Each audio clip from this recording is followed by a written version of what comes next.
समाया हुआ ओंकार। मेरा न आदि है न अंत, न ओर है न छोर, फिर भी मैं स्थूल नहीं सूक्ष्म हूं। अपनी यही सूक्ष्मता नारद के रूप में लेकर मैं जब राहु के पास पहुंचा तो उसे समुद्र मंथन के लिए सहमत होना ही पड़ा। शंकालु राहु को भगवान शंकर ने भी समुद्र मंथन के लिए प्रेरित किया। इस प्रकार समुद्र मंथन की योजना को अंतिम रूप दिया गया।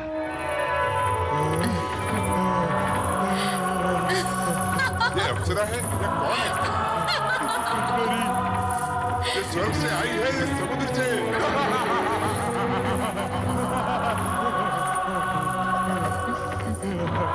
कहीं से भी आई हो, पहले अमृत पान तो कर ले।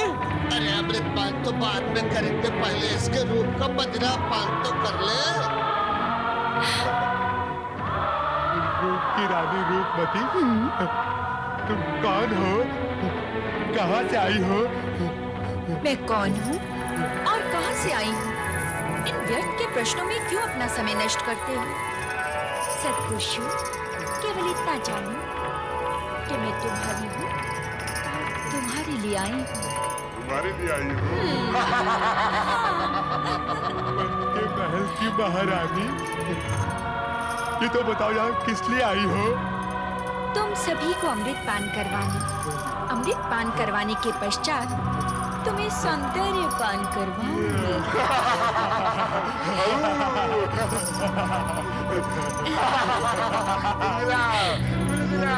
अमृत पान कराओगे तो कराओ। अमृत जैसे पवित्र पेय का पान करने से पूर्व स्वयं पवित्र होना आवश्यक है। तो फिर हम क्या करें? पहले तुम सब जाकर समुद्र में स्नान करके आओ, फिर अमृत का पान करना। अमृत का पान कराओगे तो कराओ। अमृत का पान करेंगे।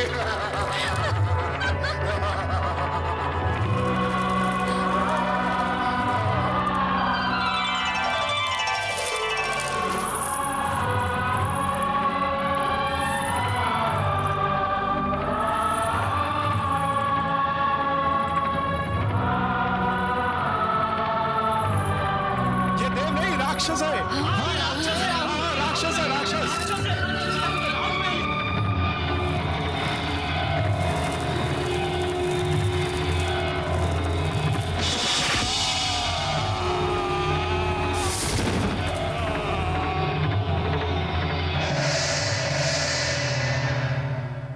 सुदर्शन चक्र द्वारा शिरोच्छेद होने के पश्चात राहु के मन में यह शूल चुभता रहा कि सूर्य के कारण ही वो अमृत पान में असफल रहा है। तभी से वो प्रतिशोधवश सूर्य को ग्रस्ता आ रहा है। असुरों के पाताल पलायन के पश्चात देवगणों का स्वर्ग पर अधिकार हो गया तथा विष्णु लक्ष्मी सहित बैकुंठ लोक में प्रतिष्ठित हो गए।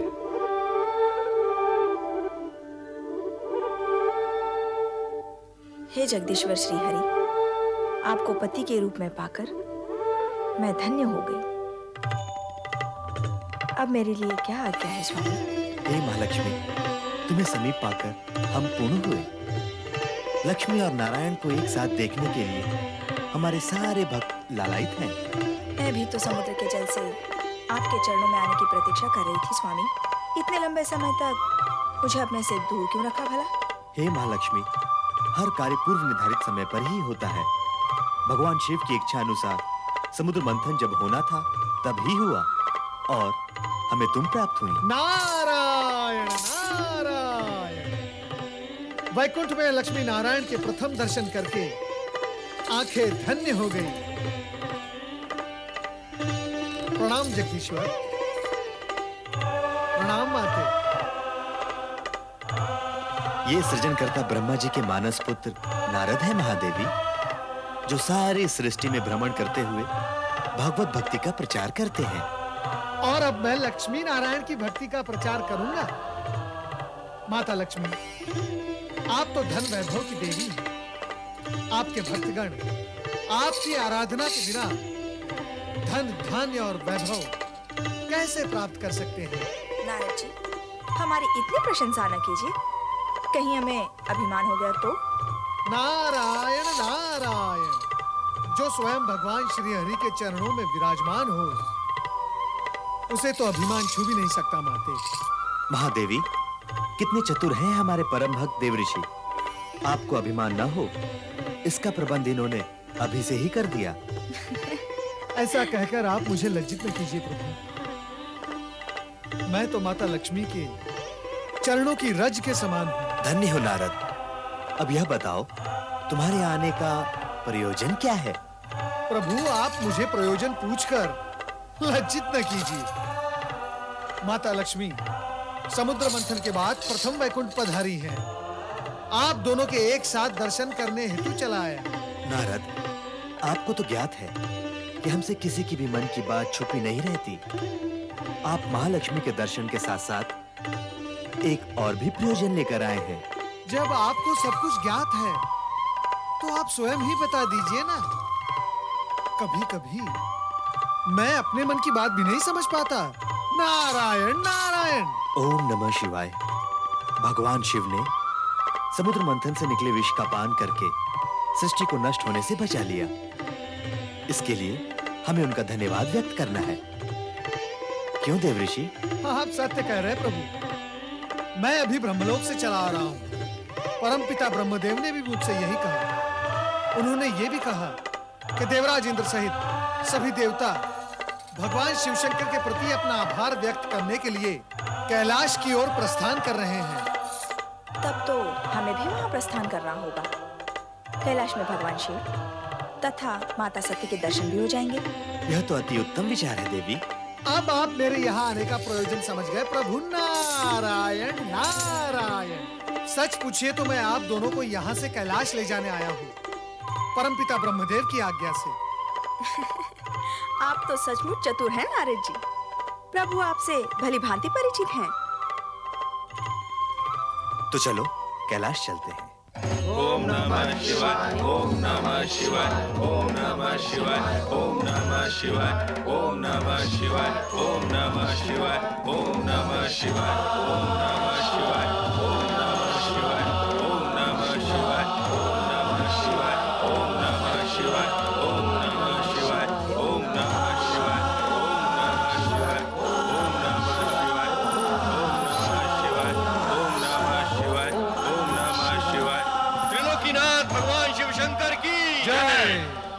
चराचरपति देवादिदेव महादेव की जय। शक्ति रूपिणी देवी सती की जय। भूत भावन भगवान शिव शंकर की जय। हे सदाशिव, जन कल्याण के निमित्त आपने हलाल अपने कंठ में धारण करके सृष्टि के सभी प्राणियों की रक्षा की है। हम सभी की ओर से आपको कोटि कोटि नमन। ब्रह्मदेव, हमें श्री हरि विष्णु का आभार मानना होगा। इन्होंने पहले कश्यप फिर मोहिनी रूप धारण किया, राहु का वध किया और अमृत की रक्षा की। समुद्र मंथन के सफल आयोजन ने न्याय और नीति की सार्थकता सिद्ध कर दी है भोलेनाथ। देवताओं को स्वर्ग मिला और असुरों को उनके कर्मों का फल। श्री हरि, सबसे अधिक लाभ तो आपको हुआ है। भगवती लक्ष्मी जो आपको प्राप्त हो गई। देवी सती, सत्य तो ये है कि मुझे श्री हरि प्राप्त हुए। इनसे अधिक लाभ तो मुझे हुआ है। नारायण नारायण। लाभ हानि की इस चर्चा में इस सत्य को हम सब भूलते जा रहे हैं कि समुद्र मंथन का मूलभूत विचार परम पिता ब्रह्मा जी का था। माता सरस्वती की सुमधुर वीणा के झंकार से यदि परमपिता ब्रह्मा जी की सृजनशीलता जागृत न होती तो समुद्र मंथन ही न होता। बस नारद, बस अपनी मति की गति को मंद करो और विचार करो कि ब्रह्मदेव की प्रेरणा और श्री हरि विष्णु के सहयोग के उपरांत भी हलाहल विष के लिए समुचित निराकरण न निकलता तो समुद्र मंथन का प्रयोजन, उद्देश्य और समुद्र से प्राप्त अन्य रत्नों की क्या गति हुई होगी? माता सरस्वती, शिव के योगदान की श्रेष्ठता तो निर्विवाद है। अंत में संकट एवं विकट की स्थिति को भोलेनाथ ने ही संभाला संवारा है। देवराज, मेरी स्तुति करने की अपेक्षा समुद्र मंथन के आयोजन तथा संपूर्ण प्रक्रिया से कुछ संदेश ग्रहण करेंगे तो हमारी सफलता और मंथन का कार्य सार्थक होगा।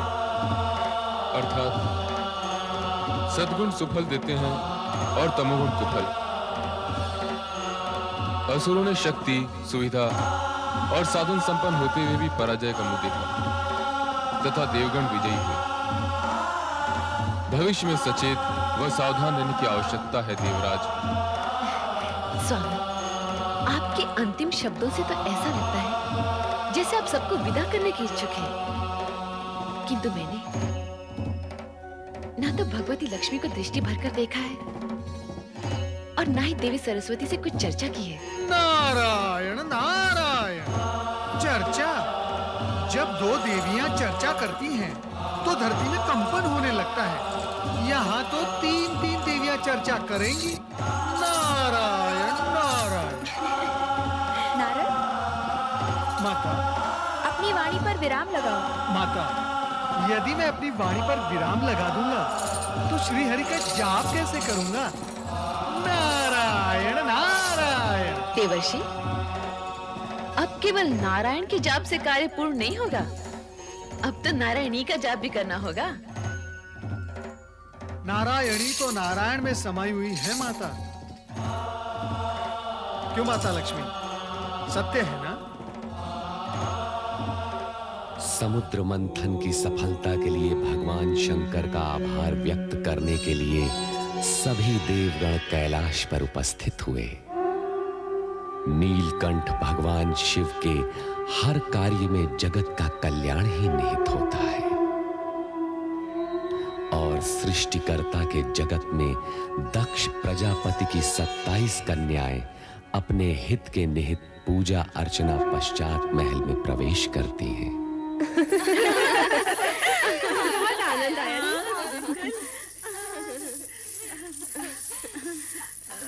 प्रणाम पिताश्री। प्रणाम माते। आयुष्मान भव। कहाँ से आई हो पुत्रियों? चंद्र पूजन के लिए माते। चंद्र पूजन? चंद्र पूजन ही क्यों? उत्तर दो पुत्रियों, उत्तर दो। तुम ही बताओ ना। तुम बताओ ना। तुम ही बता दो रोहिणी बहन। जिस प्रकार बहन सती ने अपने अभीष्ट वर को तपस्या से प्राप्त किया, उसी प्रकार हम भी अपनी पूजा अर्चना आराधना से चंद्र देवता का हृदय जीत उन्हें पति रूप में पाना चाहती हैं। देख लिया महारानी, देख लिया अपनी पुत्री सती को ढील देने का परिणाम। अब ये सब की सब उसी के दिखाए हुए मार्ग पर चलने का प्रयास कर रही हैं। स्वामी, अपनी पुत्रियों के विवाह तो हमें करने ही हैं। चंद्र अति सुंदर और तेजस्वी देव पुरुष है। यदि वो इन्हें भाग गया है तो आपको विवाह करने में आपत्ति नहीं होनी चाहिए। हमारी पुत्री सती अपने पति गृह में कितनी प्रसन्न है। इन्हें भी इनका मनोवांछित पति मिलेगा तो इनके सुख के प्रति भी हमें कोई शंका नहीं रहेगी। किंतु सभी पुत्रियों का विवाह एक ही वर के साथ करने का विचार मुझे कुछ अनुचित सा लग रहा है। तुम किसी एक कन्या के विषय में कहो तो मैं चंद्र के माता पिता अत्रि और अनुसुईया के सम्मुख इसी क्षण विवाह का प्रस्ताव रखने को प्रस्तुत हूँ। पिता का कहना उचित है पुत्रियों। तुम में से किसी एक का विवाह ही चंद्र के साथ हो सकता है। किंतु हम सभी नक्षत्र कन्याएं हैं माते। हमारा जीवन चंद्र से जुड़ चुका है। हम में से कोई भी चंद्रदेव के बिना जीवित नहीं रह सकेगी। हम सबकी यही दशा है। ठीक है, मैं अत्रि आश्रम जाकर विवाह प्रस्ताव प्रस्तुत करता हूँ। आपके प्रस्ताव ने हमें धन्य कर दिया राजन। महिमाशाली राजा दक्ष प्रजापति की 27 पुत्रियां हमारी पुत्रवध में बनकर इस आश्रम की शोभा बढ़ाएंगी। ये हमारे लिए हर्ष और गौरव की बात है। गौरव तो आपने हमारा बढ़ाया ऋषिवर अत्रि जी। देवी अनुसुईया, हमारी पुत्रियों को चंद्र जैसा तेजस्वी पति और आप जैसे सात्विक मना सास ससुर मिले, ये उनके किन्हीं पुण्यों का ही प्रसाद है। अब आप आज्ञा दीजिए, विवाह का शुभ मुहूर्त निश्चित होते ही आपको सूचित करूंगा। जैसा आप उचित समझे। प्रणाम ऋषिवर। प्रणाम देवी अनसुया। प्रणाम।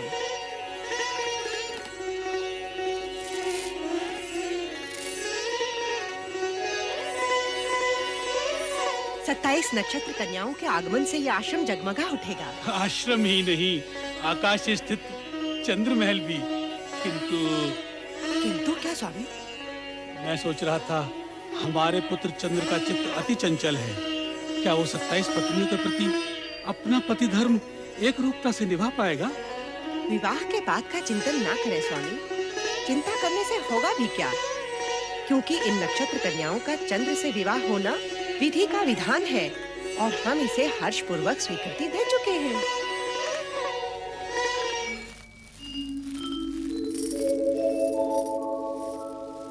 रूपोद्यान प्रफुल्ल प्राय कलिका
स्वामी रोहिणी को लेकर कक्ष में चले गए, हमसे बात भी नहीं की। क्या हम बात करने के योग्य भी नहीं थे, जो हमें बिना कोई आदेश दिए चले गए?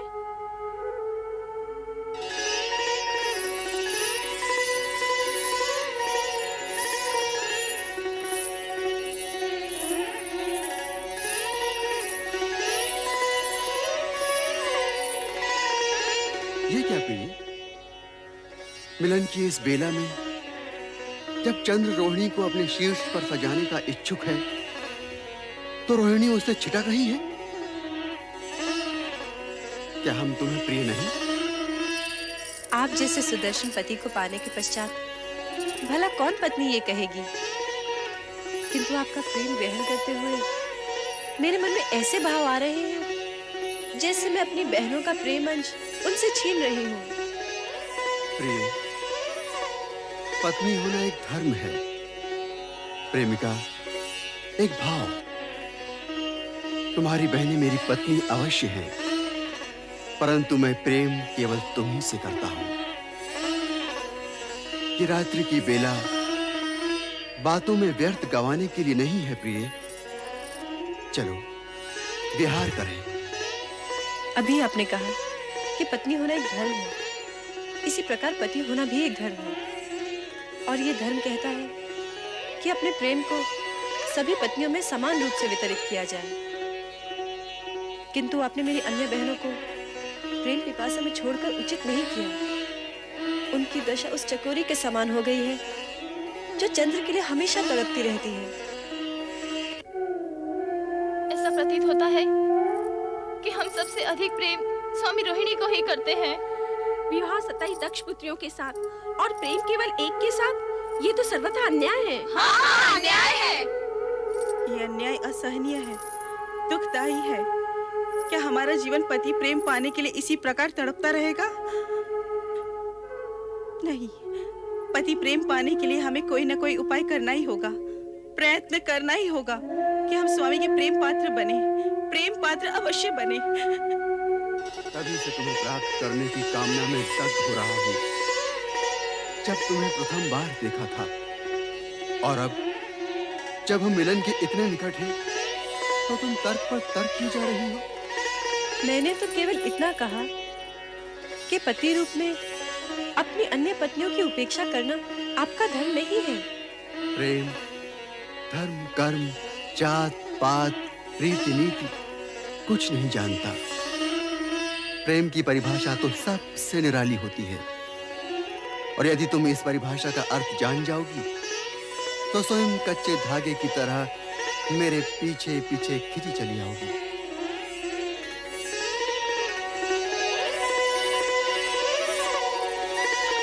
चंद्रदेव द्वारा अपनी अन्य पत्नियों से विमुखता और एकमात्र रोहिणी में आसक्ति एक प्रकार से कर्तव्य पर भावना की विजय है। चंद्रदेव पति पत्नी के संबंधों की पवित्रता व धर्म को भूल गए। संभवतः ये भी भगवान शिव की असीमित लीला का ही परिणाम हो, पर ऐसी विजय की सराहना कदापि नहीं होती जिसमें भावना कर्तव्य से श्रेष्ठ हो जाए। ओम नमः शिवाय, ओम नमः शिवाय, ओम नमः शिवाय, ओम नमः शिवाय, ओम नमः शिवाय।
Oh